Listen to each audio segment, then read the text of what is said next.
Hi everyone, Brad DeRoche here, and welcome to lesson number 8 in our series on guitar fundamentals. I hope you've been enjoying the previous lessons and that you're learning a little bit, and if nothing else, just having a chance to revisit some of the ideas and maybe refine some of your own practices. In today's lesson, we're going to talk about tone production on the instrument, and tone production is really important. It's our sound, it's our voice, and so we want to make sure that we really understand how to produce good sound on the instrument, what good sound is, let's say, and I guess more importantly, how to really manipulate sound. So the key to today's lesson is really learning to manipulate the sound on our instrument. All right, so let's kind of dig right into that.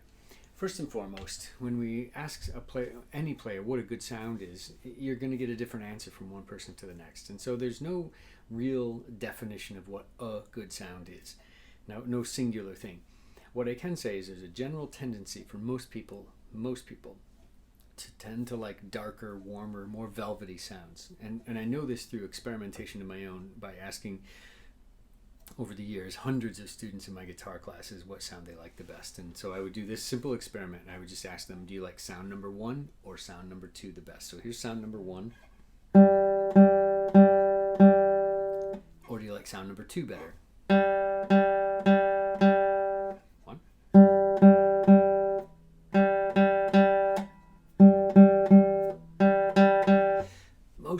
Most people tend to choose sound number 1. They like that better. Why? Not really sure, but it doesn't matter. It's just a personal choice. Whatever you like, whatever your sound is. What I want to help you to do is to learn how to produce that sound and to manipulate your instrument so that you can do that every single day.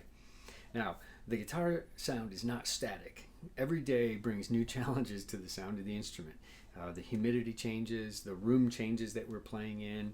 The guitar changes because it's either more humid or less humid, it's dried up. Our strings get old or we change them.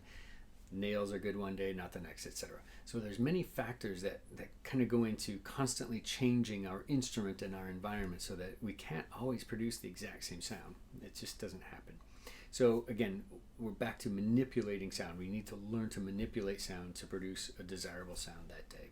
All right, so let's just look at how it's done. First off, I want to introduce to you a book that's called Tone Production on the Classical Guitar by John Taylor. This book is a fantastic read, and it goes in. It's sort of a physics book, but it explains how sound is produced on the instrument, and I cannot recommend it enough. It is a fantastic book. It's getting a bit dated now. It was written around 1980, but the information in it is still good and still very valid. So anyway, if you're interested in this book and you can't find a copy, it is out of print, unfortunately. But contact me and I can help you with that probably. So anyway, check this out. Tone Production on Classical Guitar by John Taylor if you want to read about the physics of how sound is produced on the instrument. But let me give you a shortened, condensed version of it. Basically, what we need to look at is the fundamental of a sound versus the overtones of a sound. Now, when we pluck a string, we produce a single note, but that single note has a wide variety of overtones in it. All right, and I won't go very far down this path. Most of you have some sense of how that works, but when I play the note G, the 3rd string on my guitar, it does produce a G, but it also produces a higher G along with it that's always ringing above it, another octave above that. It produces other pitches too, like D and B and in many others, okay? So you can hear all these overtones really, really subtly in a single plucked note. Why talk about that? Because when we're playing a single note on the instrument, the more overtones we get, the more complex the sound is, and sometimes it's better, sometimes it's less good, depending on what we're after. So in order to produce a strong fundamental, the lowest sound, the lowest frequency of the sound that we're playing, what we need to do is to try to approach the string as parallel to it as possible. So when we're releasing it straight parallel, now this isn't very practical, we don't do this when we play, but I'm approaching it at almost 0 angle to the string, almost parallel to the string. Very strong fundamental, almost no overtones in that. if I want to have a lot more overtone to excite the higher partials, I approach the string from a right angle or 90-degree angle. And that excites the higher partials more. So when you excite the higher partials, you get more of them and less fundamental in the sound. So it produces what we think of as a brighter sound, or thinner in some people's minds. So more overtone, less overtone. So here's what I would like for you to try. Experiment by just taking index finger, playing on the third string, and I want you to keep the tip of the finger in the same place, but I want you to move around from about a 45-degree angle. This is my center, is about 45-degree angle to the string. Hopefully you can see that I'm approaching it about this would be a 90-degree angle parallel with the frets up here. You can see the frets. So I'm approaching the string and releasing at about a 45-degree angle here. I'll get my thumb out of the way so you're not looking at that, you're just looking at this finger. But when I play, it's moving at about a 45-degree angle across the string. That's going to give a good fundamental and some overtone. Okay?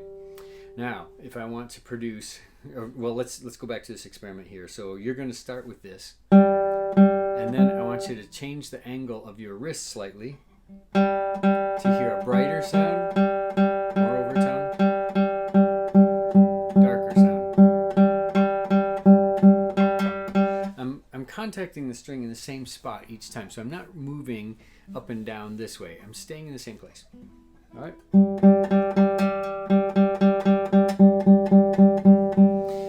So that's one way that we can manipulate sound, is by changing the angle that we go across the string. So the more parallel to the string that you are, the darker, warmer sound you'll have, more fundamental, and the more closer to a 90-degree angle to the string, more perpendicular to the string, the more high partials you'll bring out, the brighter the sound. Now we can also do this in another way. So if I move toward the bridge here, back toward the bridge, we'll call it ponticello, it's an Italian term here. When I play back here, this also excites more high partials, less fundamental, so it's a brighter sound. Toward the back of the sound hole, we'll call this our normal or ordinary sound here. It's a little bit more fundamental.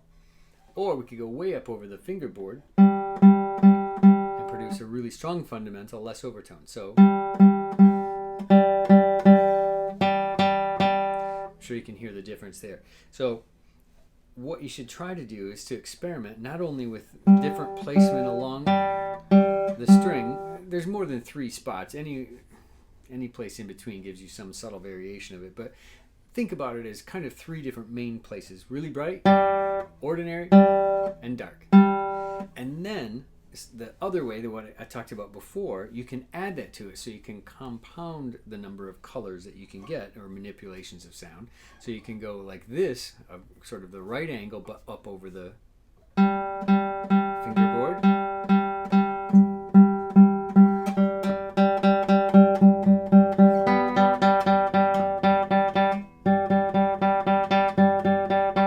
All right, so you can hear all these different colors coming out in the playing, hopefully.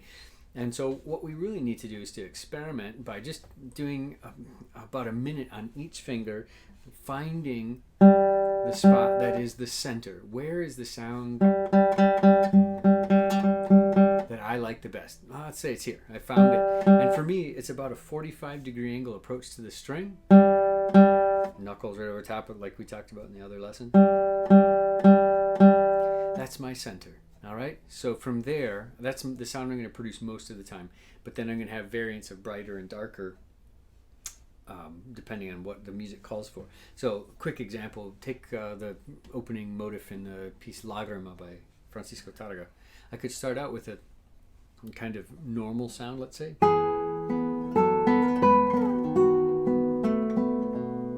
And then upon the repeat of that idea, I could manipulate the sound by even just doing this a little bit. First time.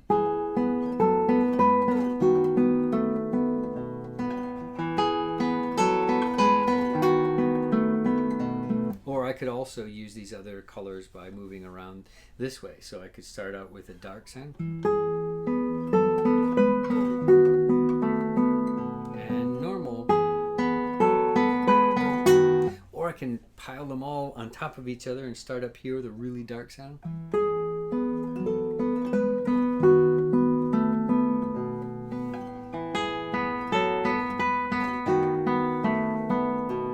So on. So anyway, the idea is to learn to manipulate your sound based on the angle that you go across the string, ranging from 90 all the way to closer to 0. The closer you get to 0 angle, the more fundamental. The closer to 90, the more higher partials you will excite.